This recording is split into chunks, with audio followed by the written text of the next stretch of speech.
વાગરા તાલુકાના પિશાદ ગામમાં માનવતાને શરમાવે એવી એક હૃદયદ્રાવક અને સનસનીખેજ ઘટના પ્રકાશમાં આવી છે. નજીવી બાબતે થયેલી તકરારે એવું રૌદ્રરૂપ ધારણ કર્યું કે પળવારમાં એક હસતા રમતા પરિવારનો માળો વિખરાઈ ગયો હતો.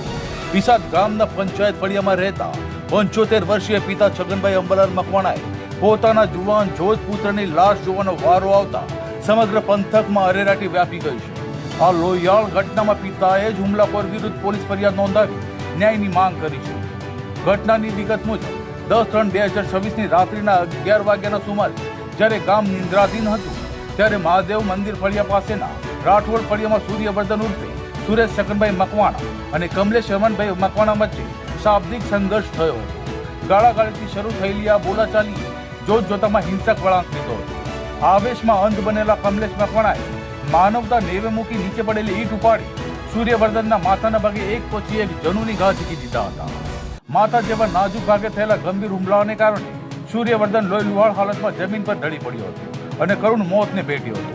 આ ઘાતકી હત્યાના સમાચાર વાયુ વેગે પ્રસરતા વાગરા પોલીસનો કાફલો તાત્કાલિક ઘટના સ્થળે દોડી આવ્યો હતો. પોલીસે મૃતદેહનો કબજો મેળવી વાગરા આરોગ્ય કેન્દ્ર ખાતે પીએમ અર્થે ખસેડ્યો હતો. હત્યાની ગંભીરતાને જોતા ડીવાયએસપી પીએલ ચૌધરી પોતે સ્થળ પર પહોંચ્યા હતા અને તપાસનો ધમધમાટ તેજ કર્યો હતો.